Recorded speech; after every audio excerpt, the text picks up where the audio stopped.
Bueno, buenos días a todos. Vamos a comenzar la jornada.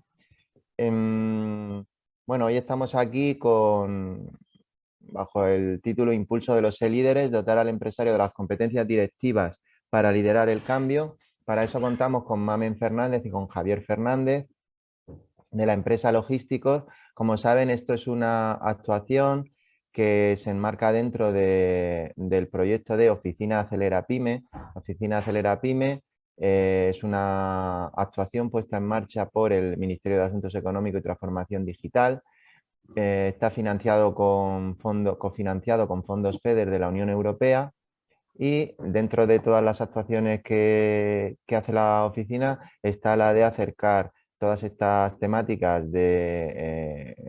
relacionadas con la digitalización y la transformación eh, que implica la revolución 4.0 a las empresas. No voy a extenderme más, voy a dar enseguida paso a Javier. Lo único que quería comentarles es que voy a poner en el chat el enlace a la oficina para que vean el resto de servicios que ofrecemos, y cualquier duda o pregunta que quieran realizar a la ponente, pues tenemos el chat para hacerlo. Al finalizar la exposición, pues iremos contestando a todas las preguntas. Y ya, pues sin más preámbulos, buenos días, Javier, buenos días, Mamen, Buenos días, Manuel. Buenos días. cuando queráis. Bueno, nada, yo simplemente dar las gracias a la FEM por contar con Logísticos. Logísticos es una empresa especializada en logística, comercio internacional, digitalización, industria 4.0. Y bueno, y dentro de los servicios que ofrecemos, pues que tenemos la suerte de contar con Mamen Fernández. Mamen Fernández es la CEO de Human Balance, una empresa, yo creo que única, bueno, porque es una empresa especializada en gestión emocional y mindfulness para empresas y trabajadores. A veces tenemos la suerte de contar con su colaboración y bueno, cuando Manuel nos comentó la posibilidad de impartir esta webinar, pues se lo pedí a Mamen y tenemos yo creo que la suerte de poder estar hoy con ella y contar con ella. Y que nada, yo también paro aquí y nada, le doy pie a Mamen, bienvenida Mamen y nada, aquí estamos para Muy bien. aprender. Muy bien. Muchas gracias, Javier. Muchas gracias, Manuel. Nada, ante todo, bueno, transmitiros que estoy muy contenta de participar en jornadas de este tipo, porque estamos muy acostumbrados a hacer formaciones muy técnicas, muy enfocadas a la productividad, muy enfocadas pues, a seguir haciendo, ¿no? Y nos miramos poco el cómo estamos nosotros. Por desgracia, las cifras nos cuentan cosas muy feas sobre el mundo de la empresa, y tenemos que intervenir un poco hacia adentro, hacia cada persona, incluidos los líderes. Creo que los líderes son el motor de las empresas, son la inspiración de los trabajadores y sobre todo son un poco la motivación para que un trabajador se quede o no en una compañía. Entonces, bueno, pues que empresas como las vuestras estéis hoy aquí conectados para, para entender un poco internamente cómo funciona o cuáles son las competencias internas que ha de tener un líder, pues es una oportunidad para mí, bueno, emocionante.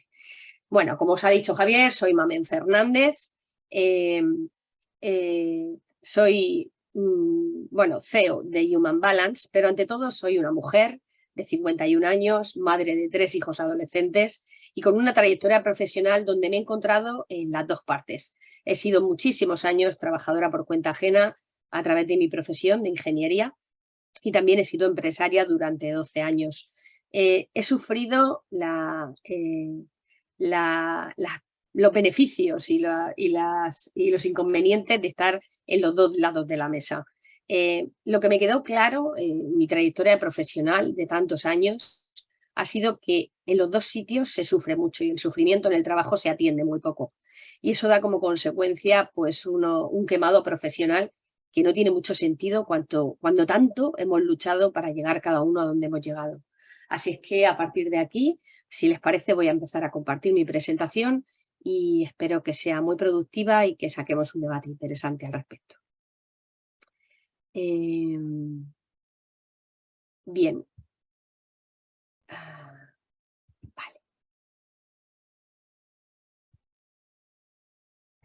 esto. Vale. Bien, pues la charla la hemos llamado Impulso de los líderes, competencias directivas para liderar el cambio. ¿Y por qué este cambio? Quiero hacer como pequeña introducción, tenemos que ser conscientes de en qué situación nos encontramos en estos momentos en el mundo de la empresa. Vamos a irnos a 2 generaciones anteriores a la que está ahora entrando como una nueva generación de trabajadores. La generación de nuestros padres. Nuestros padres son hijos de la posguerra, donde se les infundó una teoría de que lo único que había que luchar en la vida era por la seguridad económica. Eran personas que se formaron como pudieron, que no tuvieron demasiado acceso a la formación especializada y a través de la experiencia han ido llegando a puestos directivos. Son personas que han trabajado de sol a sol y que su única obsesión era tener seguridad, tener un trabajo seguro para toda la vida y que eso les garantizara que sus familias pudieran prosperar. Luego llegó la generación nuestra, la generación de los que ahora llamamos que estamos en la mediana edad, por quedar bien, que estamos ya un poco mayores, ¿no? Esta generación ha sido una generación con mucho más bienestar, con muchas más oportunidades formativas y con un acceso a los puestos de trabajo un poco incluso elegidos, ¿no? Hemos ido prosperando, hemos ido avanzando en nuestras empresas y de alguna forma hemos ido entendiendo que había algo que no funcionaba en los estilos de liderazgo antiguos, en esos estilos basados en la presión, basados en el miedo y basados en que había una cabeza pensante en la compañía que dirigía todo, que mandaba todo, sobre la que recaía todo y los demás éramos meros productores de lo que esa compañía ofrecía. Eso dio lugar a un fenómeno que se llama el síndrome de quemado profesional, que de alguna manera nos hizo entrar en coherencia con nosotros mismos, porque elegimos una carrera, nos formamos, luchamos por llegar a donde hemos luchado y cuando llevamos unos cuantos años trabajando resulta que estamos quemados, que odiamos nuestra empresa, que odiamos a nuestros jefes, que odiamos ir a trabajar. ¿Y qué sentido tiene? Porque cuando por ciertas circunstancias nos quedamos sin trabajo en un largo periodo de tiempo, nos sentimos deprimidos, tristes, abatidos, pensamos que no tenemos ningún valor que aportar a nuestra sociedad. Entonces, ¿qué estamos haciendo mal? Pues si eso no es fácil, llegan la siguiente generación, la de nuestros hijos. Personas muchísimo más preparadas técnicamente que nosotros, hablando muchos más idiomas, mucho más adaptados a las nuevas tecnologías y que además ya no han tenido el discurso de aquella generación de nuestros padres sobre el miedo. Han sido una generación sobreprotegida, que no les ha faltado de nada y que, por lo tanto, no han desarrollado demasiada resiliencia. Lo que sí tienen claro es que quieren ser felices y que para ser felices tienen que desarrollar su labor profesional en un sitio donde los valores casen con sus valores personales. Y aquí viene la gran dificultad. Este es el nuevo cambio que hay en las compañías, que todos debemos de afrontar, de aceptar y sobre todo de adaptarnos. Bien, avanzamos un poco. Vamos a hablar un poco de la situación de las empresas. Las empresas están viviendo en un entorno muy cambiante. Esto no es nuevo. El mundo de la empresa siempre está sometida a muchísima incertidumbre, pero es verdad que desde hace unos años, especialmente desde 2019, 2020, con toda la locura que nos ha ocurrido en todo el mundo, tenemos que entender que las empresas se tienen que adaptar rápidamente a cambios muy bruscos, muy rápidos en el tiempo y sobre todo a vivir en una situación permanente de incertidumbre porque no dependemos solo de nuestro trabajo, no dependemos solo del mercado, sino que dependemos de cómo se encuentra el mundo. La viabilidad de una compañía ha dependido siempre de las tendencias del mercado. Lo que pasa es que ahora están fuerte marcadas por esos entornos tan cambiantes que tenemos a nivel mundial. Han dependido de la evolución del producto y del servicio porque evidentemente las empresas que no han entendido que hay productos que dejan de ser útiles porque las nuevas tecnologías nos comen el mercado y no nos adaptamos rápidamente a esa evolución del producto o del servicio, pues podemos quedar fuera sin darnos cuenta en un breve espacio de tiempo y por supuesto estamos sometidos a la estabilidad nacional e internacional a nivel macroeconómico y a nivel político. Entonces las compañías en estos momentos, además, de forma continua, sin parar ni un solo día, están sometidas a continuos cambios legislativos y normativos, a a un cambio en función de cómo ande el mundo de los canales logísticos permanente, una continua evolución de las nuevas tecnologías, que eso no es nuevo, por supuesto desde hace 40 años es algo que tenemos que tener bien grabado en nuestra mente, una situación política y económica, la situación política y económica del entorno que ahora más que nunca nos marca el cómo funcionan las empresas, el cómo debemos adaptarnos, el cómo debemos hacer el uso de nuestras empresas y, por supuesto, el saber vivir con mucha incertidumbre. Esto se ha convertido en un ejercicio para verdaderos valientes, porque cuando nosotros vivimos bajo una situación permanente de incertidumbre, yo que me dedico a estudiar la gestión emocional de las personas, tenemos que ser muy conscientes de que nos mantenemos en un estado permanente de alerta y eso nos hace estar siempre en un estado permanente de estrés. Si nosotros no empezamos a trabajarnos un entrenamiento mental para poder afrontar el estar siempre en una situación de incertidumbre sin que nos arrastre esa gestión emocional, sin que seamos capaces de mantener la calma ante las situaciones difíciles o ante los cambios imprevisibles, pues vamos a salir muy dañados, va a salir muy dañada nuestra compañía y vamos a ser poco capaces de mantener a nuestro equipo motivado. Bien, además la empresa en estos momentos más que nunca necesita tener visibilidad. Hay dos palabras que a mí me abruman y me generan mucha tristeza, porque es la competitividad y la globalización. Nos las vendieron como algo fantástico, algo por lo que había que luchar, algo por lo que todos teníamos que ponernos a trabajar. Y resulta que la competitividad solo significa intentar ser más que el otro para vivir mejor. Y no habla nunca de una competencia leal, no habla nunca de llegar a todos los ámbitos de la población porque hay sitio para todos, no habla nunca de una mejora continua, solo habla la competitividad, solo nos mete en una guerra de poder que hace que esa situación de estrés permanente y de incertidumbre permanente se instale en nuestras almas, en nuestras cabezas, en nuestros corazones y cambien la visión que tenemos sobre la empresa. Y luego está la globalización. La globalización hace que las pequeñas y medianas empresas que no tienen tantos recursos como las grandes no tengan más remedio que tener una presencia en la red que se hace absolutamente indispensable en estos días, pero que es muy costosa en tiempo, en recursos y que agotan muchísimo a la pequeña y a la mediana empresa. Hay una tendencia a convertirnos cada vez más en empresas conscientes. Las empresas conscientes son las que encuadran en las nuevas generaciones, son las que encuadran en las nuevas legislaciones. Y esto tiene un cambio muy profundo desde el interior de las compañías que tenemos que abordar a través de especialistas, a través de asociaciones empresariales, si somos pequeños o medianos, pero que no tenemos más remedio que dejar de darles la espalda, ¿no? Las empresas conscientes son empresas que tienen un propósito superior al margen de tener retornos financieros, que es lo que siempre, para lo que siempre ha servido una empresa. Las empresas conscientes tienen que tener un propósito para devolver a la sociedad lo que la sociedad les está dando a ellos.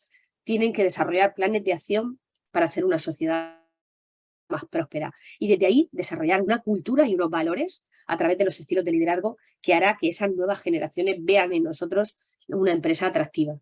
También los proveedores y los clientes a nivel internacional están muy pendientes de este desarrollo de las empresas conscientes y si realmente queremos internacionalizar nuestras compañías, no tendremos más remedio que mirar este esquema que os pongo aquí a la derecha sobre negocios conscientes con verdadera obsesión, porque tiene que ser el camino al que tenemos que ir todos en un corto y medio plazo. Todo esto genera una gran dificultad para la pequeña y la mediana empresa, porque como decía, significa la puesta en marcha de muchos recursos económicos para poder conseguirlo, de muchos recursos técnicos y sobre todo un gran cambio de mentalidad en la compañía desde la parte más alta, desde los líderes. Además, las empresas están sometidas a una continua innovación tecnológica. Esto no es nuevo, ¿vale? Realmente esta revolución viene ya desde hace 40 años. Sin embargo, siguen quedando empresas con una estanqueidad en este sentido que hace que de alguna forma se cierren las puertas a que los nuevos talentos entren en ellas, porque las nuevas generaciones no admiten trabajar sin una innovación permanente en estas nuevas tecnologías. Ninguna empresa puede quedar al margen de esto. La innovación no se trata de poner un programa súper novedoso, cambiar todo el sistema informático y ya hemos innovado. No, la innovación es algo continuo. El tener informáticos bien en la propia compañía o subcontratados para que esa innovación sea de forma continua se ha hecho absolutamente fundamental en las empresas. Las nuevas generaciones de profesionales, como os decía, están muy preparados para adaptarse a estas nuevas tecnologías y sobre todo están muy concienciados en que en empresas obsoletas donde las nuevas tecnologías no imperen, nunca van a querer trabajar. Las empresas se tienen que proveer de profesionales para esta innovación permanente. Y es verdad que de nuevo existe una gran dificultad por la costosa inversión y el tiempo de trabajo que esto requiere y que las medianas y pequeñas empresas tienen que hacerlo sin más remedio a través de asociaciones empresariales o sectoriales. Además, está el fenómeno de la deslocalización del puesto de trabajo. Esta es una realidad que nos encontramos hace 3 años y que ha venido para quedarse. Descubrimos que tras la deslocalización del puesto de trabajo había un ahorro de costes importantes y sobre todo había una oportunidad de expandir a nuestro personal alrededor de todo el mundo cuando buscamos una internacionalización de nuestros servicios. Pero para eso tenemos que formarnos, tenemos que prepararnos. No significa comprar un ordenador, poner una red que funcione, una intranet que funcione a larga distancia y ya está. No. La forma de trabajar en una compañía donde hay una deslocalización del puesto de trabajo es completamente diferente a las compañías que tienen a las personas en sus oficinas. Entonces, tenemos que trabajar en varios bloques que son indispensables. En primer lugar, en integrar en nuestra cultura una disciplina de trabajo y unos canales de comunicación que son completamente diferentes a los que teníamos antiguamente cuando la presencialidad era lo que reinaba. Nosotros no podemos improvisar en este tipo de cultura, de empresa. No podemos funcionar a través de los impulsos de los directivos o de los mandos intermedios y que los trabajadores sientan que están 24 horas, 7 días a la semana pendientes de su compañía porque no hay una disciplina en los horarios, no hay unos canales de comunicación adecuados. Hay que tener un respeto máximo por los horarios y la conciliación de los trabajadores fuera de nuestras compañías, porque pueden estar a 5.000 kilómetros y sus horarios pueden ser completamente diferentes a los nuestros y no se puede someter a los trabajadores a, nuestros caprichos en este sentido. Tiene que haber una formación en gestión del teletrabajo. El teletrabajo es una manera de desarrollar nuestra labor profesional que tiene una coyuntura que debemos de conocer, como es una profunda soledad, una necesidad imperante de sentirse atendido por la compañía mater y además tienen que formarse para hacer una correcta gestión emocional de ese trabajo desde casa. Porque cuando uno trabaja desde casa, casi todos lo hemos comprobado durante la pandemia, existen muchas dificultades para poder centrarse, concentrarse, establecerse un horario fijo y sobre todo mantenernos en una productividad como si estuviéramos en la oficina. Y hay que formarse para eso. Además, las empresas tienen que desarrollar unos mecanismos de control muy exhaustivos para medir esa productividad de sus empleados. Y eso es algo que hasta ahora no hacía falta, porque teníamos la cultura de calentar la silla. Si una persona estaba en la oficina, pues los antiguos estilos de liderazgo pensaban que estaban produciendo. Sin embargo, existen mecanismos de control de productividad que distan mucho de esta teoría y que es mucho más interesante tener a una persona que sea productiva en las horas que se convengan, que no tienen por qué ser 8 horas diarias, a tener a una persona calentando la silla o con un ordenador encendido y que su productividad realmente no se incremente en absoluto. Y luego tiene que haber una confianza y una colaboración entre las personas que están fuera de la oficina y las que están dentro. Se tienen que establecer lazos de confianza personales, y repito, personales, para que la persona realmente se implique y no seamos unos meros pagadores de sueldos. Bien, además tenemos esas nuevas generaciones. Las nuevas generaciones que nos interesa muchísimo captar, que aunque pensemos que la llaman de forma despectiva la generación de cristal, es una generación más preparada que nunca, tanto a nivel técnico como tecnológico, y que necesitamos ir captando ese nuevo talento. Nos llevan muchísima ventaja tecnológicamente, hasta un punto en que en cuanto una persona joven con una mentalidad fresca entre a una oficina, hay una revolución tecnológica inmediatamente a corto plazo y eso nos hace posicionarnos muchísimo mejor en todos los mercados. Es cierto que son poco resilientes y por lo tanto tenemos que tenerlo claro, porque además ellos no son los culpables, somos nosotros, la generación anterior. Los hemos sobreprotegido y ahora no podemos tratarlos con la tiranía que a mí, por ejemplo, se me ha tratado cuando empecé a trabajar y para la que yo estaba preparada, porque mis padres sí me mentalizaron para ello. Además, hay una poca tolerancia a la frustración. Esta generación lo ha tenido todo al alcance de su mano. Y cuando una persona las cosas no salen como espera, realmente no está preparada psicológicamente para afrontar esa situación. Tenemos que entrenar a esta gente joven en esa tolerancia a la frustración, en esa gestión emocional de las dificultades, de las presiones, porque eso siempre va a existir en el mundo de la empresa. Además, hay una cultura de movilidad enorme. Todos nos hemos encargado de inculcarles a la gente joven que hay que moverse, que hay que ver mundo, que hay que explorar. Y luego no podemos pretender meterlos en una oficina de 2 metros cuadrados de por vida y que estén tan contentos en nuestra compañía. Tenemos que tener una visión de movilidad para nuestros trabajadores. Tienen que salir a explorar el mundo, su sector, la innovación sobre el trabajo que hacen, llevarlos a congresos internacionales. De verdad, esta generación más que nunca necesita seguir explorando el mundo, porque si no, se van a aburrir de nosotros y se van a marchar. Además, buscan algo más que un salario. Esta generación busca ser feliz por encima de todo, porque desde pequeños es lo que les hemos dicho, que tienen que ser felices, que lo importante es que sean felices. Y lo han grabado como una creencia interna. A partir de ahí, una persona tiene que estar contenta en su puesto de trabajo. Y si no, va a significar que se va a ir rápidamente. Y además deben sentir que sus valores están en coherencia con los de la empresa. Y se terminó aquello de que en las empresas solo imperan los valores del empresario o los valores del jefe directo de cada trabajador y él no tiene ni voz ni voto sobre lo que piensa, lo que siente y, bueno, y lo que cree que tiene que ser. Bien, pues vamos a hablar ya del líder, de cómo está el líder, cuál es la situación del líder y a qué se enfrenta en estos momentos de cambio. En primer lugar, vamos a ver qué es un líder. Un líder, evidentemente, es una persona que dirige a un grupo de personas con un objetivo común. Toda la vida ha sido esto, el líder, y además necesitamos entender que el líder tiene que seguir siendo esto. Perdón, que he visto que hay un error porque estaba en otro idioma y se ha cambiado esto. Bueno, es el responsable de la toma de decisiones del equipo. El último responsable de la toma de decisiones siempre va a ser el líder. Y el último responsable del trabajo de su equipo. Hasta ahí, todos de acuerdo. Esto coincide con los estilos de liderazgo de siempre. Además, suele ser un experto en la materia del trabajo del equipo. Normalmente llegamos a líderes a través de una experiencia profesional demostrada que ha hecho que las empresas confíen en nosotros y vayamos ascendiendo hasta puestos donde se nos permita dirigir equipos de trabajo para conseguir aquello que ya sabíamos hacer de forma experta, ¿no? Pero hay una formación técnica en liderazgo en las empresas. Cuando a una persona la nombran líder de un equipo, bien sea un mando intermedio o una persona que dirija una parte de la compañía, ¿se le forma técnicamente el liderazgo? ¿Se le forma a los líderes en habilidades psicológicas para ser un líder?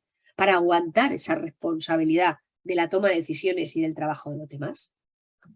Bien, un líder tiene una gran motivación inicial cuando llega. De alguna manera siente que ha triunfado. Se formó en una determinada actividad, desarrolló su trabajo con la mayor excelencia que pudo y demostró que sabía hacerlo y que lo hacía muy bien. Y a partir de ahí se ganó el puesto de líder en esa compañía.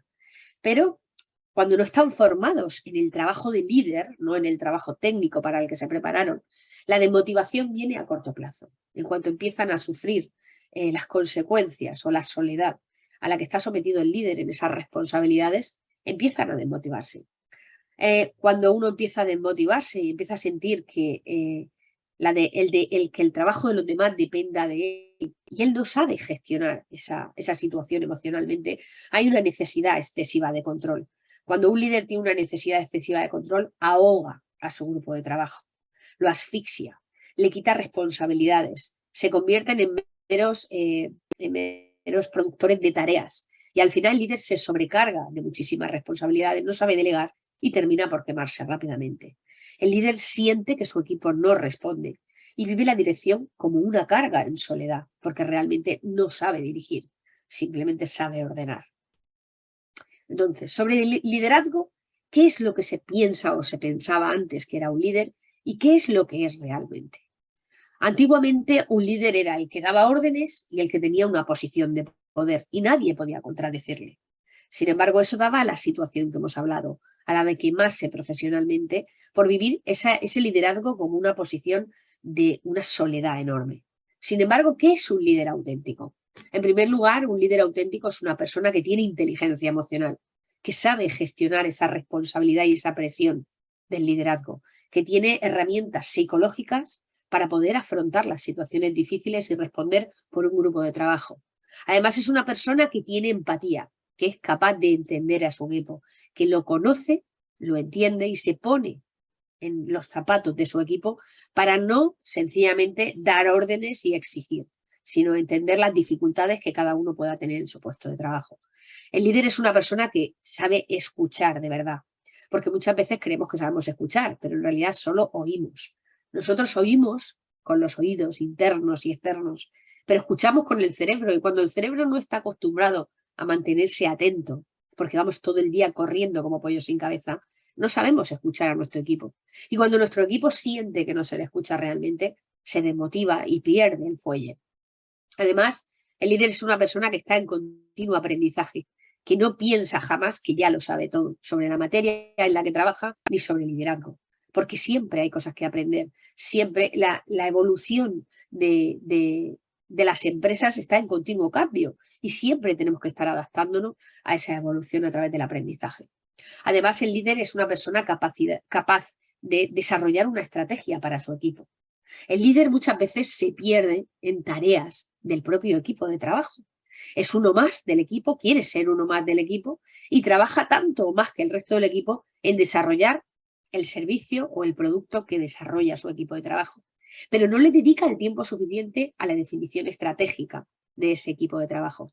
El líder, su trabajo es desarrollar esa estrategia de mejora, de continuidad, de rentabilidad. Si no se dedica a hacer su trabajo, no está siendo un líder, está siendo un trabajador especializado. Además, es una persona que influye en su equipo. Es una persona en la que el equipo se puede mirar, en el que se puede inspirar, en el que puede copiar formas de actuar, de pensar, y así de alguna manera va inculcando la cultura del propio equipo de trabajo para que todos vayan a una. Además, es una persona que tiene que transmitir pasión. Un líder no puede llegar amargado a la oficina diciendo que odia los lunes, que está deseando que llegue el viernes para irse, o como yo he oído a líderes que lo único que le importa es que gana más que los demás, ¿no? Un líder tiene que transmitirle al resto del equipo la pasión por el trabajo que están haciendo y además invitar al equipo a encontrar esos puntos que ilusionen a todos, si él no es capaz de encontrarlos en solitario. Además, es una persona con capacidad de flexibilidad y de adaptación, porque los equipos están compuestos de seres humanos y los seres humanos son muy cambiantes, nuestras vidas no son lineales y muchas veces tenemos que cambiar cosas que teníamos establecidas en un equipo de trabajo y que por las circunstancias que sean tenemos que cambiarlas y adaptarnos a modificaciones que algunas veces se salen un poco de nuestra idea inicial. El líder tiene que ser flexible y tiene que adaptarse a las dificultades que vayan surgiendo para poder solventar el equipo y que se mantenga lo más eficiente posible a pesar de los cambios. Además, tiene que ser una persona congruente, tiene que pensar, decir y actuar con congruencia. Porque cuando una persona dice una cosa y hace lo contrario, el equipo pierde la confianza en esa persona. En cuanto detectan esa inestabilidad o esa incoherencia con lo que es y con lo que hace, con lo que dice y con lo que hacen, de alguna manera el equipo se aleja porque deja de confiar en él. Y además es una persona que tiene que luchar muchísimo por dotar de recursos a su equipo. Muchas veces el fracaso de los equipos es la falta de recursos de innovación tecnológica, de recursos de logística, de recursos de, muchos tipos que las empresas, el líder se encuentra a lo mejor con el techo de la dirección o el techo de cristal que le imponga la compañía y se ve incapaz de dotar de los recursos necesarios a su equipo. La persona que tiene que luchar por dotar de recursos a su equipo siempre es el líder, no es el propio equipo. Bien, vamos a hablar un poco de la soledad de la dirección. Hay que entenderla y hay que atenderla, porque quiero contaros algo. Somos la sociedad con mayor consumo de ansiolíticos y somníferos de la historia. Esta mañana, cuando venía de camino para conectarme, he oído en la radio que entre un 40 y un 50% de la población tiene que tomar somníferos para poder dormir. La función del sueño es una función que, si no la hacemos correctamente, sometemos a nuestro cerebro a un proceso de envejecimiento prematuro, con las consecuencias que ello tiene, además de afectar fuertemente a la parte del cerebro del hipocampo, que es la parte del estado de ánimo. Cuando una persona siente que vive en soledad, automáticamente empieza a enfermar psicológicamente, automáticamente empiezan a venirles sensaciones de tristeza permanente, a no conciliar bien el sueño, a sentir que le abruman las dificultades del equipo, porque como lo vive en soledad, como no tiene confianza en su equipo y su equipo no confía en él, de alguna manera se siente absolutamente incapaz de solucionar los problemas. Y al final este puesto se convierte en una especie de carga insostenible en el tiempo. Entonces, el líder tiene que tomar decisiones y para tomar decisiones hay que estar preparado. En primer lugar, tenemos que saber que en nuestro cerebro la toma de decisiones se aloja en la parte prefrontal de nuestro cerebro, esa parte que desarrollamos a diferencia de los animales y que nos hizo ser la especie superior. Y quiero contaros algo curioso. Cuando una persona está sometida a mucho estrés, a estrés de forma permanente, la parte prefrontal de nuestro cerebro cede hasta el 60% de su riego sanguíneo para mandarlo a nuestros músculos, para estar preparados para la respuesta del estrés, que no sé si sabéis que es la huida o el ataque. Cuando un líder está sometido a una situación de estrés permanente porque siente que lleva una carga enorme en soledad y que el peso de la toma de decisiones es demasiado grande, su cerebro, la parte prefrontal, no funciona bien porque ha cedido hasta el 60% de su riego sanguíneo. Y esto es la pescadilla que se muerde en la cola. Cada vez le será más difícil tomar decisiones, cada vez le será más duro el peso de la dirección. Además, tiene la responsabilidad del trabajo de otros. Y cuando una persona está en esta situación de estrés permanente y esta sensación de soledad, jamás va a transmitir confianza en su equipo. Y cuando uno no transmite confianza, no la siente. Y cuando no la siente, el pretender controlar el trabajo de un equipo que no depende absolutamente de ti, sino que depende de la labor profesional de cada uno de ellos, se va a hacer absolutamente angustiosa para el líder y para todos los miembros de su equipo. Además, tenemos que estar preparados intelectualmente para el trabajo que vamos a desarrollar. Pensad que el líder tiene que cultivarse continuamente sobre el trabajo que están desarrollando en el equipo. Al final es la persona de referencia, es la persona a la que van a acudir cuando encuentren alguna pared que no puedan solventar. Y esta persona tiene que estar en continua formación y estar o prepararse todo lo que pueda para poder atender a su equipo cuando lleguen las dificultades. Y luego tenemos que estar preparados psicológicamente, porque si no lo estamos, entraremos en esos modelos de dirección basados en la tiranía, donde la necesidad de control va a ser lo único que nos genere seguridad. Y lo único que nos va a generar esa tiranía va a ser que la gente se nos vaya o que se desimplique del proyecto empresarial. Además, vamos a someter a nuestro equipo a una presión y un miedo que va a hacer que estén en un estado de estrés permanente. Y de nuevo, su cerebro no va a funcionar correctamente, porque esa parte prefrontal del cerebro donde se aloja la toma de decisiones va a estar muy mermada por esta situación de estrés permanente. Esto perjudica a todas las partes y el directivo al final siente que los equipos son ineficaces. El trabajador odia a su jefe por el estrés al que le somete y la productividad va a bajar en picado y la desconfianza, por supuesto, va a imperar en el equipo. Al final, como resultado, vamos a tener directivos desmotivados, tristes y con muchísima sensación de soledad. Entonces, ¿cómo podemos entrenarnos para poder afrontar el trabajo de líder sin que nos pueda, sin que nos lleve a esta situación tan angustiosa? En primer lugar, tenemos que conocer qué es la inteligencia emocional. Las emociones son estados adaptativos de la mente que nos van a hacer poder equilibrarnos ante situaciones inesperadas, de cambio en lo que está ocurriendo alrededor de nosotros. Entonces, la inteligencia emocional se basa en 5 patas. La primera de ellas es saber identificar qué está ocurriendo. qué emoción estoy teniendo. Somos la sociedad de la contención emocional. Desde pequeños se nos ha enseñado a tragarnos las emociones, para no hacer ruido, para no molestar, para ser buenos niños, para ser buenos hijos, para ser buenos alumnos, para ser buenos trabajadores. Tragar, tragar, tragar, tragar. Pero las emociones, como decía, tienen una función adaptativa psicológica en nuestra mente. Y si nosotros nos tragamos las emociones y no sabemos identificarlas, no podremos atenderlas, no podremos dejarlas que hagan su trabajo y estaremos en desequilibrio emocional continuamente. Además, tenemos que aprender a gestionar esas emociones. Nosotros tenemos que dotar a los líderes de formaciones para aprender a gestionar esas emociones. Porque cuando no las gestionamos, luego lo explicaré en la siguiente diapositiva, somos como un barril de pólvora y vamos a explorar en los sitios donde menos nos interese. Luego tiene que haber una empatía hacia los demás. El líder obligatoriamente tiene que conectar de forma humana con su equipo. Si una persona siente que no le importa a su jefe, que su jefe no le considera una persona importante tanto como él, esa persona automáticamente se va a desvincular de la empresa, se va a desvincular de su jefe y se va a desvincular del proyecto empresarial. Lo único que va a aguantar allí es por cobrar un sueldo, pero eso no es lo que queremos en nuestros equipos. Además, el líder tiene que hacer un proceso de autoconocimiento muy profundo, porque tiene que entender cómo reacciona ante determinadas situaciones. De alguna manera se tiene que convertir en un observador externo de sí mismo para poder controlar determinados estados de presión, determinados estados emocionales que hagan que pueda tirar al traste un trabajo muy profundo del equipo que lleve haciendo durante muchísimo tiempo.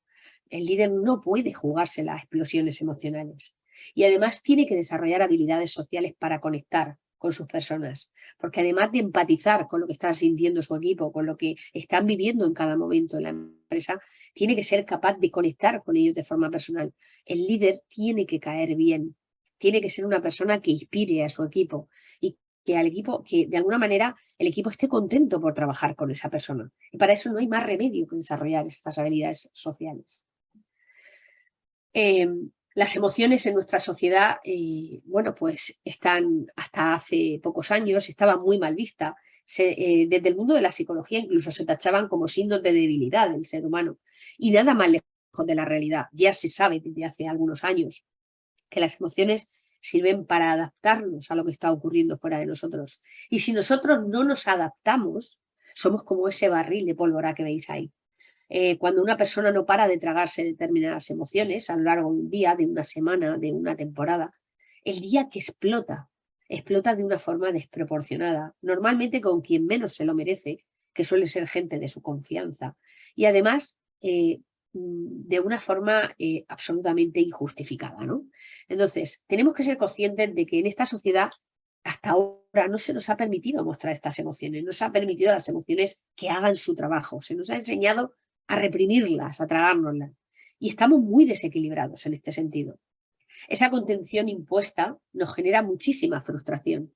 Y la frustración es uno de los sentimientos más duros de llevar hacia adelante. Y son esas frustraciones enquistadas las que van a hacer que al final terminemos desarrollando procesos de ansiedad, de ataques de pánico o de depresión incluso, que no sabemos muy bien de dónde nos vienen, que son acumulativas en el tiempo. Y luego la contención individual marca nuestra forma de ser. Seguro que todos tienen en la memoria alguna persona que a lo mejor cuando era joven era una persona alegre, social, con ganas de vivir, con ilusiones, y pasó algo en su vida en la que se quedó estancada emocionalmente, no fue capaz de dejar que las emociones hicieran su proceso y poco a poco se volvieron personas más tristes, más solitarias y al final con un carácter absolutamente iracundo, irascible y de las que terminan siendo personas de las que todo el mundo se aparta, ¿no? Bien, la gestión emocional, como decía, es algo fundamental para nosotros. Tenemos que saber qué hacer con las emociones.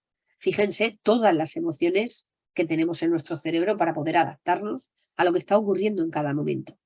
Nacemos con las emociones, con las 6 del centro de este círculo, con la ira, el asco, la tristeza, la felicidad, la sorpresa y el miedo. Si nosotros estamos acostumbrados a tragarnos parte de estas emociones, estaremos desequilibrados porque seremos incapaces de integrar todas las emociones que derivan de ellas. cuando se habla de las emociones primarias, de estas 6 centrales, son emociones que tenemos, como decía, desde nacimiento y que sirven para nuestra propia supervivencia. Si nosotros no aprendemos a dejar que estas emociones hagan lo que tengan que hacer psicológicamente en nuestras mentes, estaremos siempre afectados de este desequilibrio emocional. Y por lo tanto, nuestras relaciones sociales se verán fuertemente afectadas, nuestras relaciones laborales también, y entender que seremos absolutamente incapaces de desarrollar o de gestionar el resto de las emociones secundarias. Bien, vamos a hablar ya de los nuevos estilos de liderazgo. El liderazgo desde la revolución industrial ha sufrido una evolución en lo que llamamos 4 generaciones de estilos de liderazgo, ¿no? La primera generación, la de aquella revolución industrial, era una estructura absolutamente vertical, donde el trabajador era un poco más que un esclavo, era un esclavo pero con algo de sueldo y poco más, y alguna vivienda. Y bueno, pues se mantenían unos estilos de liderazgo muy tiranos, muy basados en el miedo, en la presión y en la productividad, y sin mirar jamás las necesidades del trabajador. Luego llegaron los liderazgos de segunda generación. En esos liderazgos se empiezan a formar los primeros sindicatos de trabajadores, se empieza a escuchar al trabajador, y aunque las estructuras siguen siendo muy verticales, es verdad que el trabajador empieza a tener voz en los entornos de las compañías y empieza a conseguir determinadas ventajas, como es bajar el horario de trabajo o conseguir sueldos más dignos, ¿no? Y empezaron a encontrar un estado del bienestar. Luego estuvieron los estilos de liderazgo de tercera generación.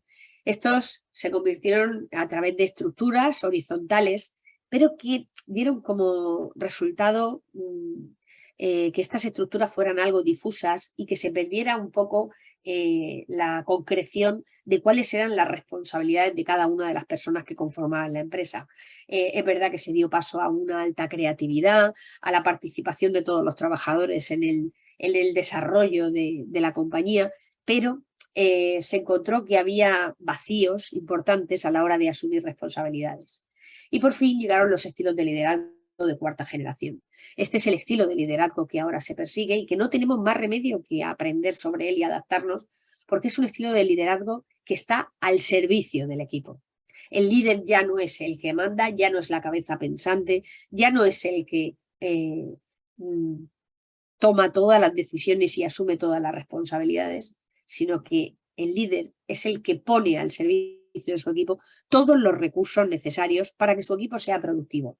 El líder trabaja en ser líder y no en desarrollar producto o servicio, y de alguna manera entiende que su trabajo es hacer que su equipo funcione lo mejor posible. Bien.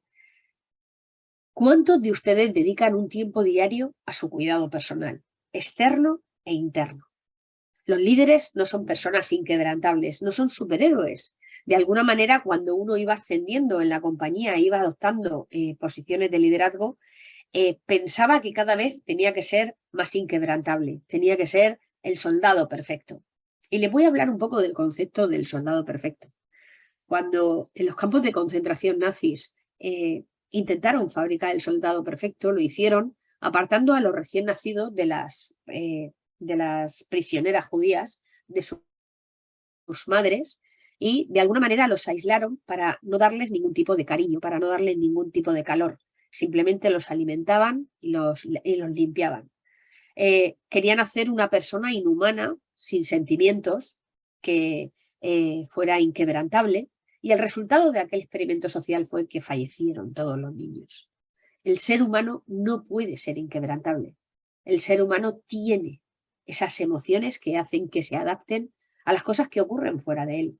Y si no dejamos que esas emociones hagan su trabajo, no podemos sobrevivir. El líder no es una persona inquebrantable y tiene que cuidarse mucho interna y externamente para poder estar durante el tiempo que le toque liderar al equipo emocionalmente estable.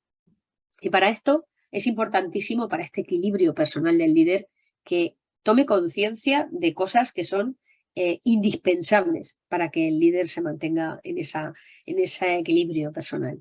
En primer lugar, es el ejercicio físico. Tenemos una vida súper sedentaria, no somos la generación de nuestros padres y nuestros abuelos, donde los trabajos requerían de mucha más movilidad. Toda nuestra vida laboral es sedentaria, toda nuestra vida personal es sedentaria, todo nuestro ocio se hace de forma sedentaria, o casi todo. Con lo cual, el cuerpo no se mueve lo suficiente. Y cuando el cuerpo no se mueve lo suficiente, el cerebro no funciona bien. Y nuestro sistema de equilibrio emocional tampoco lo hace. Para nosotros poder tener ese equilibrio personal como líderes, no tenemos más remedio que cuidar nuestro bienestar, nuestra salud. Y para ello tenemos que meter el ejercicio físico en nuestras vidas sí o sí. Y además inculcarlo en nuestros equipos. Además, el líder tiene que dormir lo suficiente. Adelantaba antes que somos de una cultura donde se duerme poco y mal. Tiramos de somníferos, de ansiolíticos, de relajantes musculares para poder dormir. Y el problema es que cuando no dormimos lo suficiente, que para la edad adulta les informo que es un mínimo de 7 horas diarias, nos sometemos a un proceso de envejecimiento prematuro a nivel cerebral. Eso va a hacer que cognitivamente, a partir de la mediana edad, empecemos a perder facultades. Y es justamente en esas edades donde llegamos a líderes. Con lo cual, si queremos mantenernos de verdad saludables, sanos y equilibrados personalmente para poder afrontar toda la dificultad que tiene el ejercicio de ser un líder, tenemos que dormir lo suficiente y tendremos que encontrar rituales para poder hacerlo. Además, la práctica de la meditación se sabe que es una de las técnicas más potentes que hay para este equilibrio personal. Nos ayuda a autoconocernos, a entender por qué actuamos como actuamos en cada situación y sobre todo a corregir determinadas creencias que nos hacen tener actuaciones o reacciones que van en contra absolutamente de nuestro trabajo como líderes. Además, tenemos que cuidar de nuestras relaciones sociales obligatoriamente. Un líder que solo se dedica a trabajar, que se obsesiona por el trabajo, es una persona absolutamente desequilibrada emocionalmente. Si no encuentra espacios donde encuentre ese calor, ese cariño, donde encuentre a gente a la que quiere y gente que le quiere, será una persona en un estado de tristeza permanente, además escondido en su interior, que hará que sea una persona a la larga muy tirana y muy deshumanizada. Y por otro lado, el líder debe trabajar en algo de ayuda social. Debe estar pendiente de la sociedad a la que le rodea para sentir que vive en coherencia y que, al igual que la vida le sonríe, él tiene algo que devolverle a esta sociedad. Eso hará, en primer lugar, que su equipo se inspire en la vida de este líder. Y estas cinco formas de cuidarse que puede sostener para ese equilibrio personal para sí mismo, debe de intentar integrarla en todos los miembros de su equipo. Vamos a hablar un poco de la cultura de la empresa. La cultura de la empresa es como el DNI de las empresas.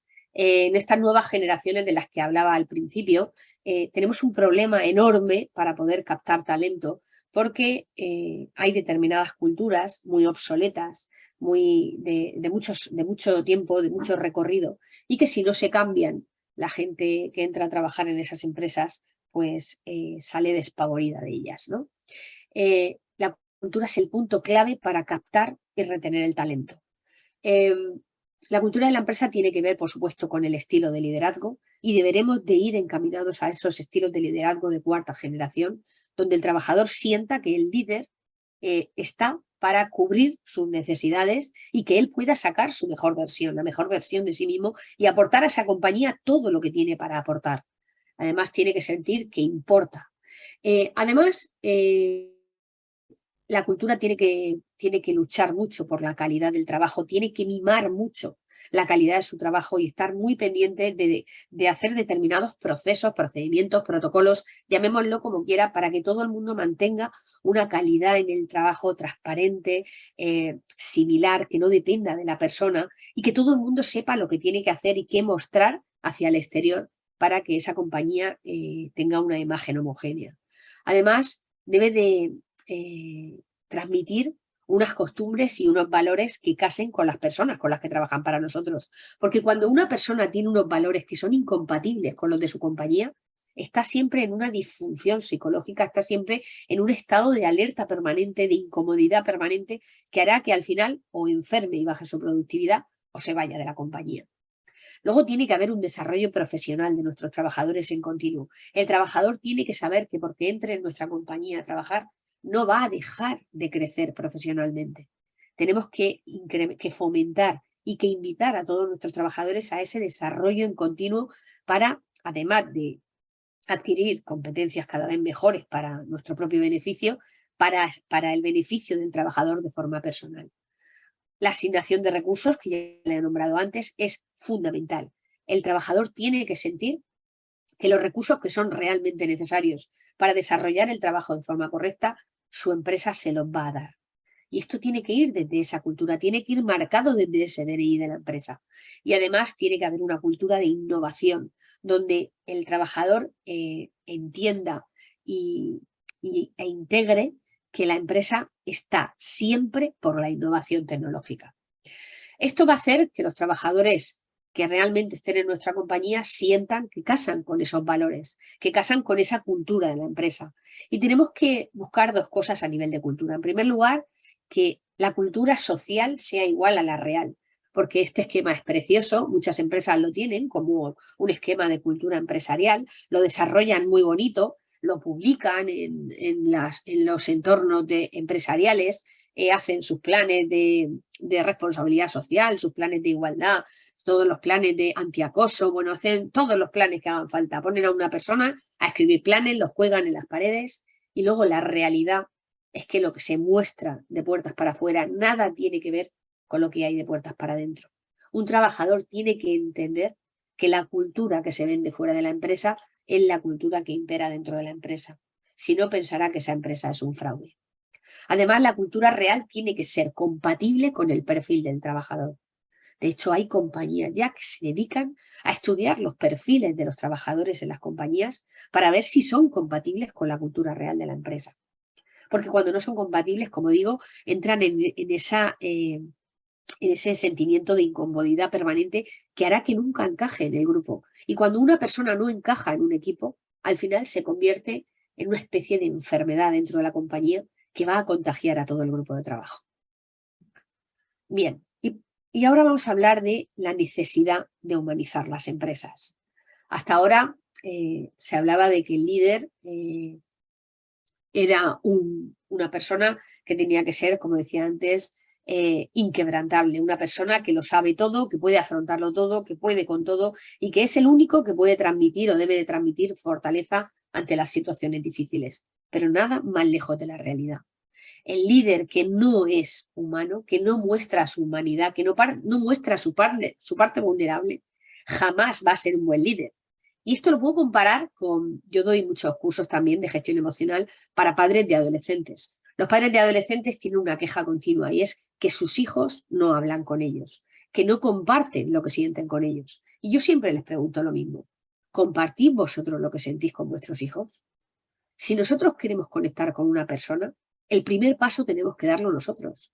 Si nosotros queremos humanizar nuestra compañía, si queremos que nuestros trabajadores confíen en nosotros, el primer paso tenemos que darlo nosotros. ¿Cómo? Humanizándonos. Humanizarnos no significa ser vulnerables, significa igualarnos como seres humanos a las personas que trabajan con nosotros, porque lo único que nos diferencia unos de otros es el rol que tenemos en la compañía, pero todos somos seres humanos, todos tenemos miedo a sufrir, todos queremos ser felices, todos queremos que nuestra familia o nuestros seres queridos no sufran y todos pasamos por situaciones difíciles personales. No podemos categorizar en función del puesto que se genera en la compañía a los seres humanos de la empresa. Podemos categorizar los puestos, pero no a los seres humanos. El líder tiene que humanizarse con el resto de las personas de su empresa. El líder ha de inspirar confianza y si no hay conexión, jamás van a confiar en él. Si no muestra sus puntos de vulnerabilidad, jamás van a mostrar los puntos de vulnerabilidad que tiene el equipo, los van a esconder y eso va a suponer un problema a corto y medio plazo. Hay un concepto que tiene el Ministerio de Trabajo, que es un concepto durísimo por la palabra, pero que es la realidad y es la violencia en el puesto de trabajo. Aparte de la violencia física está la violencia psicológica.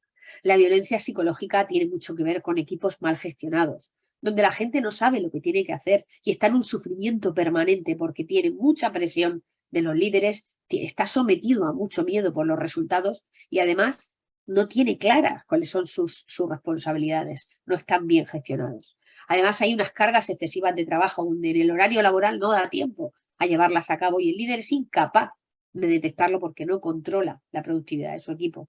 Y eso hace que el trabajador al final termine destrozado psicológicamente. El trato vejatorio, por supuesto, es violencia en el puesto de trabajo. Y nos creemos que esto está lejano, pero no es cierto. En función del sector, yo he trabajado en sectores donde a mí se me ha vejado. O sea, se me ha tratado como un perro. Y eso lo he vivido yo y tengo 51 años y hace 10 años de esto. Con lo cual, que esto no ha desaparecido por completo. Que las empresas de puertas para adentro, si tienen estilos de liderazgo anticuados, pueden tener un trato vejatorio sin ni siquiera ser conscientes de que lo están haciendo. Y por supuesto, la falta de empatía ante situaciones personales difíciles va a hacer que la empresa no se humanice y por lo tanto los seres humanos que trabajen en ella no se sientan implicados en esa empresa. Todos pasamos por situaciones personales difíciles. Todos tenemos sufrimiento fuera de la compañía que no podemos dejar en la puerta. Se acabó aquello de los problemas de tu vida, déjatelos en la puerta del trabajo y tú entras a ser un mero productor, a ser una máquina. Pero de verdad, ¿quién puede hacer eso? Eso no lo puede hacer nadie, ni el líder ni ningún trabajador.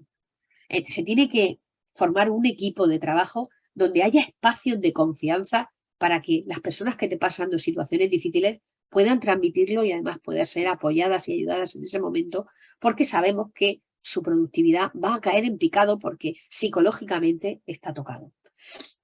La violencia habla de no considerar a las personas como personas, sino como meros productores de la compañía. Y eso va a ir siempre en detrimento de la efectividad del equipo. Las consecuencias, el síndrome de burnout.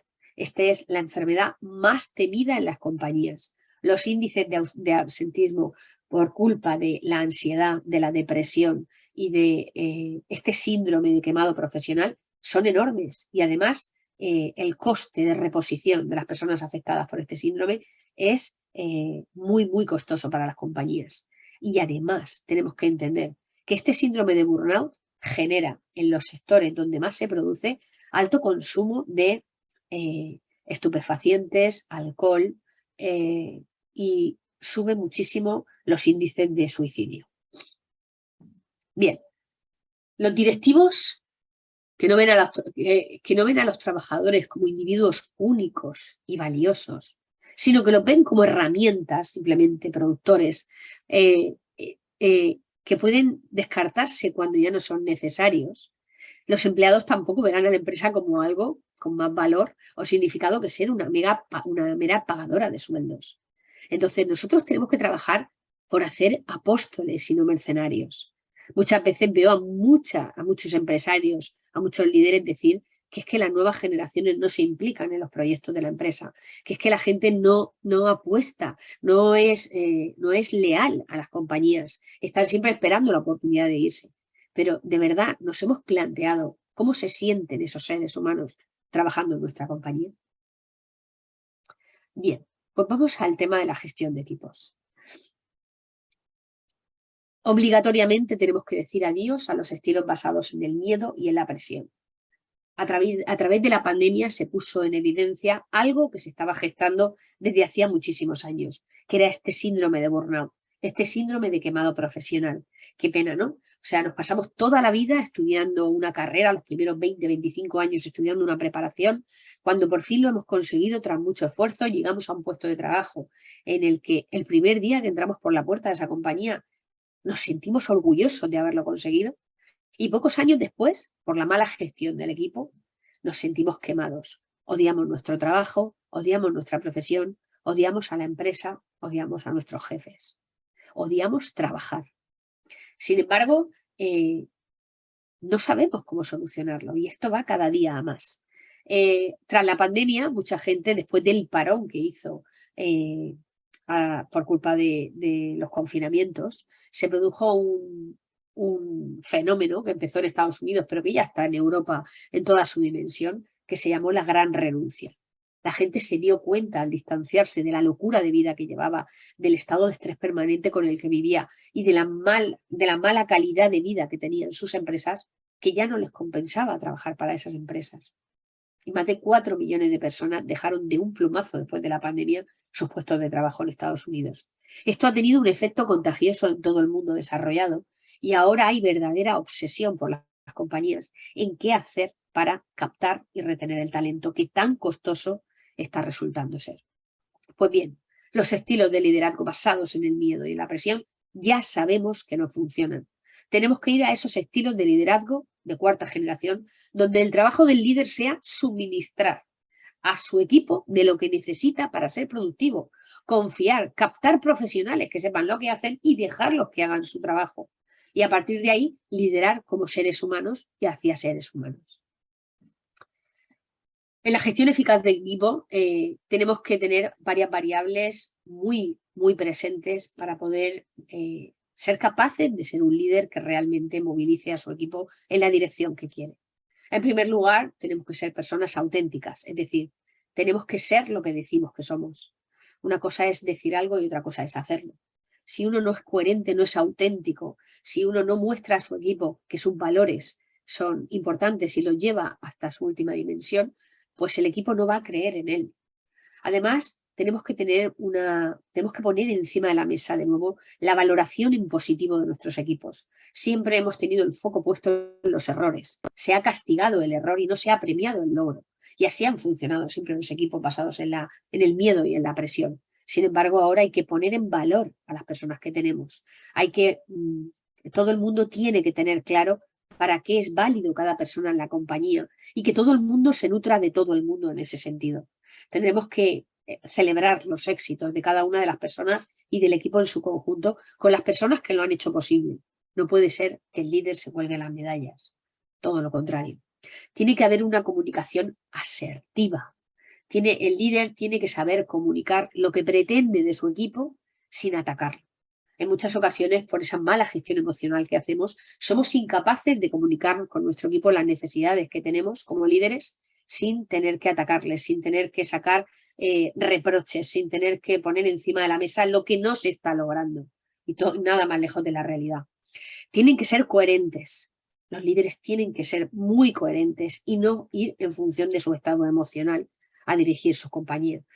Luego tiene que tener muchísimo conocimiento de los miembros de su equipo, tiene que conocer a los miembros de su equipo, tiene que trabajar en conocerlos y en saber qué situaciones están viviendo en cada momento de la vida, para que el equipo sienta esa confianza de cuando tenga un momento difícil poder compartirlo en su espacio de trabajo. Y tiene que desarrollar esa escucha activa, la escucha de verdad, la escucha donde donde nuestro trabajo sea escuchar y no solucionar. Cuando una persona escucha a otra, su cerebro de forma automática intenta fabricar la respuesta rápidamente. Si uno entrena en escucha activa, su trabajo cuando escucha a una persona solo es escuchar. Cuando esa persona termine de decir lo que tiene que decir, el líder podrá fabricar su respuesta en décimas de segundo, porque tenemos un cerebro rapidísimo y que no hay ningún problema, pero esto hay que entrenarlo. ¿A través de qué? A través del mindfulness. El mindfulness es una herramienta potentísima para los líderes para poder trabajar esa coherencia, ese estado emocional de calma, esa resiliencia y esa capacidad de escucha y de comunicación para el equipo y con el equipo. Bien, pues en este punto, desde Human Balance, lo que nosotros hacemos es una formación en lo que llamamos liderar sin amargar. Ese liderar sin amargar plantea una manera de llevar los equipos hacia adelante, donde el objetivo sea entender la situación del directivo y trabajar emocionalmente esa situación, dotar al directivo de las competencias internas que necesita para poder afrontar esa responsabilidad tan grande, saber gestionar el estrés, conocerlo, saber las consecuencias y cómo gestionarlo tanto del líder como del resto de las personas de la compañía para que no caigamos en los estados de estrés permanente que tanto nos perjudican, el meter el mindfulness en toda la empresa para así poder dotar de esas competencias internas a todo el equipo de gestión. Luego, el saber cómo gestionar equipos de forma mucho más humana, entendiendo que todas las personas del equipo son igual de importantes, hacer un estilo de dirección compasiva donde el líder se ponga al servicio de su equipo a través de comprender las dificultades y el sufrimiento que su equipo puede encontrar en el desarrollo del trabajo, sobre todo en los momentos difíciles, y al final buscar como objetivo que las personas que trabajen en nuestro equipo sean personas que se sienten felices por trabajar en la compañía en la que trabajan. Muy bien, pues hasta aquí llega la charla de hoy. Daros las gracias por esta escucha tan atenta. Os presento al equipo en el que trabajamos para esta humanización de la empresa y estos estilos de liderazgo de cuarta generación. Yo soy Mamen, luego está Javier, que es el CEO de Logísticos, y luego está Estela, que es nuestra directora de marketing. A través de nuestra empresa estamos llegando a entidades públicas y privadas pues para dar ese cambio de liderazgo y conseguir que los trabajadores dejen de odiar ir a trabajar, que su trabajo sea una parte ilusionante de su vida y por lo tanto que ese tercio de nuestra vida que nos tenemos que pasar en nuestra vida profesional le dé muchísimo más sentido a nuestra vida. Muy bien, pues a partir de ahora, Manuel, Bueno, podemos pasar Mamen, al turno de preguntas. sí, pues lo primero, voy a tomar yo la palabra primero. Muchísimas gracias por tu exposición. Yo creo que desde la oficina hemos tratado muchos temas, la mayoría de ellos técnicos, y la verdad es que hasta ahora no nos habíamos centrado en una parte tan importante y más veo la importancia después de escucharte.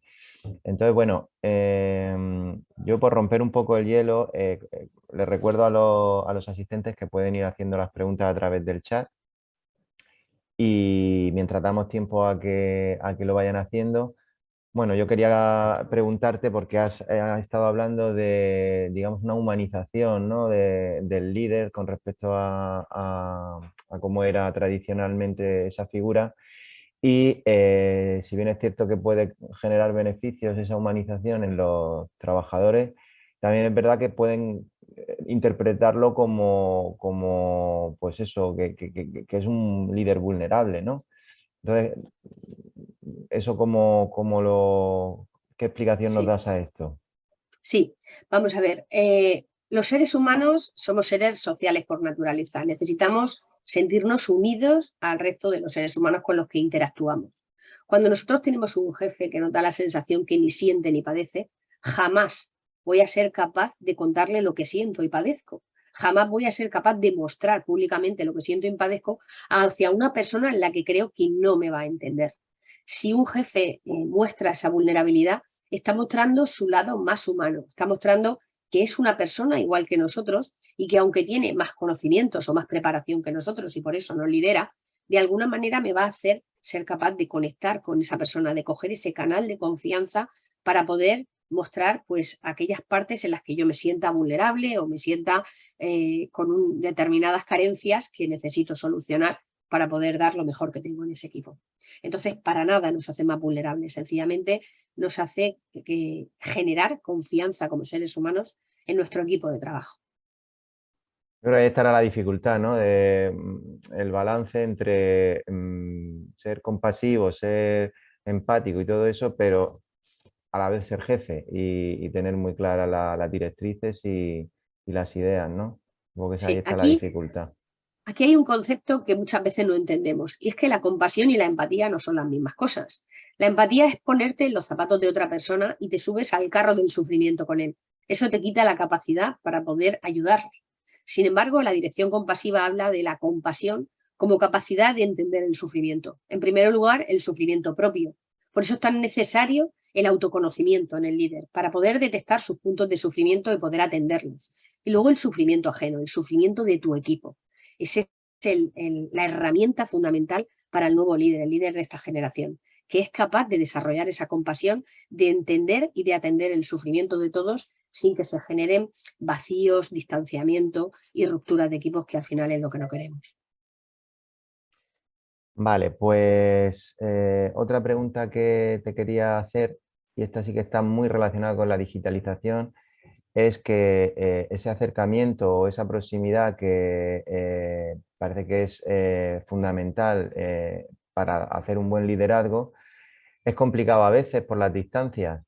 Entonces yo quería saber si es posible, si alguien que tiene el equipo cruzado el charco en América, por ejemplo, equipos de mantenimiento que tiene a la gente fuera trabajando, si es posible que ese líder esté cerca de sus trabajadores y los trabajadores lo noten, la cercanía. Efectivamente, esta es otra de los grandes vacíos de formación que tienen los líderes en estos momentos por culpa de la distancia, de la deslocalización del puesto de trabajo. Los líderes tienen que ser cercanos siempre, sí o sí. Y tiene que formarse para establecer canales de comunicación que hagan que su equipo se sienta siempre atendido. El gran problema que tenemos en los equipos deslocalizados es la sensación de soledad con la que viven. Siempre que un equipo trabaja en un horario completamente diferente, están trabajando mientras nosotros dormimos, no hay una comunicación inmediata con sus empresas ante cualquier problema, tendremos que tener siempre unos canales muy bien establecidos donde jamás sientan que no están siendo atendidos. El líder tiene que ser una persona muy cercana, aunque sea a través de pantallas, tiene que ser una persona que denote que se preocupa por su equipo y que ese equipo vaya adquiriendo confianza poco a poco para poder transmitir los problemas que realmente surjan y que no se convierta en trabajadores que seamos incapaces de controlar su productividad, su actitud y que podamos perder negocio por culpa de ese descontrol, ¿no? Entonces siempre tiene que ser a través de humanización, jamás va a poder ser a través de presión porque la no presencia física va a hacer que puedan engañarte como quieran. Entonces, la única manera que tenemos de poder generar entornos de confianza tiene que ser estando muy, muy, muy cerca de nuestros equipos de forma humana. Muy bien, pues Mamen y Javier, estoy viendo, no hay ahora mismo más preguntas. Yo creo que te has explicado muy bien, Mamen, tiene que ser eso. De todas maneras, en cualquier caso, estamos grabando la conferencia, como hemos grabado todas las que hemos venido haciendo desde la oficina, y las colgaremos en la web de la oficina. Tus datos de contacto, si los quieres poner en el chat, Mamen, Vale. por si alguien quiere de manera particular hacerte alguna consulta o saber un poco más de vuestro trabajo, Vale. Pues yo creo que sería bueno. Bueno, yo Mamen, también quiero aprovechar para darte las gracias. Mamen no es solo colaboradora de logísticos, sino que es un pilar fundamental porque Mamen ha enseñado también a humanizar logísticos y las relaciones y el trato Dime. entre los trabajadores de logística. Que lo mande ahí, vale. Así que nada, he vuelto a disfrutar. Estoy cerrando la jornada. Vale. Javier, adelante, perdona. Nada, solamente dar las gracias a Mamen por su participación hoy y decir que Mamen, aparte de un colaborador de logísticos, pues su empresa Human Balance nos ha ayudado también a humanizar logísticos, a enseñarnos muchas cosas del día a día. Nosotros también tenemos trabajadores teletrabajando. Para mí no es fácil, o he tenido que aprender a gestionar pues todo el teletrabajo, el hacer de mi despacho que está mi despacho y muchas veces en mi casa, el propio despacho que tengo en casa, hacerlo en lugar de trabajo, que antes era un lugar de descanso. Cuando yo llegaba a mi hogar, era mi lugar de descanso y sin embargo, no, llegaba y no, sobre todo con el tema de la pandemia, tuve que acondicionar un lugar de trabajo aquí y me costaba, me costó mucho adaptarme a eso, ¿no? Hacer que mi casa ya no fuese un hogar, no un lugar de paz y descanso, sino que me encontré con que en mi casa también había, ¿no? Era un lugar de trabajo. Bueno, en definitiva, Mamen y su empresa pues nos ha ayudado a mí y a los miembros de logístico a gestionar, ya no solo a humanizarnos y a mejorar el trato y la productividad de todos nosotros, sino a saber llevar también las dificultades del día a día. Así que, por eso, bueno, para mí ha sido un placer poder invitarle que comparte, y que ella comparta sus conocimientos, ¿no? con todos vosotros, porque nosotros lo hemos vivido en nuestras carnes y ha sido una experiencia absolutamente positiva y enriquecedora. Así que nada, Mamen, gracias. Y poco más. Bueno, pues gracias a los dos, Javier, también por compartirla, primero por traernos a Mamen. Vale. Y luego por compartir la experiencia, ¿no? que habéis tenido vosotros tan positiva. Piensa además, es que fíjate que logísticos, que nosotros nuestra especialidad pues, en la logística y el comercio internacional, trabajamos sobre todo con muchas empresas y grandes empresas con sistemas muy automatizados. Que os voy a contar a vosotros, ¿no? Que dentro del sector del metal, porque hay muchas empresas, pues, ¿no? de cara a vuestra industria, pues también cada vez la digitalización, la tecnología, pues lleva consigo también la automatización de muchos procesos y la inversión en tecnología. Esto hace que muchos trabajos se conviertan en tareas muy monótonas y puede contribuir a una alta desmotivación de los trabajadores. Como esto no lo encontramos, por eso buscamos a MAME, porque en las empresas no solo se trata, es decir, ¿no? Insistimos mucho y nos enfocamos sobre todo en la mejora de actividades, procesos y procedimientos, pero es que sin que haya personas involucradas detrás de todas esas mejoras, es muy difícil. Es muy difícil de conseguir porque además todo cambio conlleva, al final, si no hay un personal motivado, si no hay gente motivada, lo que al final siempre desemboca en una persecución. Es decir, el seguimiento y control de los trabajadores para que esos cambios que implantamos desde logístico se lleven a cabo. Pero no es el mejor camino, desde luego. Es decir, lo ideal es que cuando se producen cambios de mejora para afrontar los nuevos retos, ¿no? La unicanalidad, la digitalización, la industrialización 4.0, la internacionalización, lo que tiene que haber detrás es un equipo altamente motivado que acompañe, ¿no? a las decisiones estratégicas de la empresa hacia esos cambios. Seguimiento y control y KPIs, bueno, pues, sí, medimos los resultados, pero los cambios no son los que normalmente esperamos. Muy bien. Bueno, pues nada, pues lo dicho, muchas gracias a vosotros y muchas gracias a los que han estado viendo la jornada y nada, que tengáis un buen día. Muchas gracias. Lo Manuel, mismo digo, un muchas gracias a placer. ti, muchas gracias a Fred.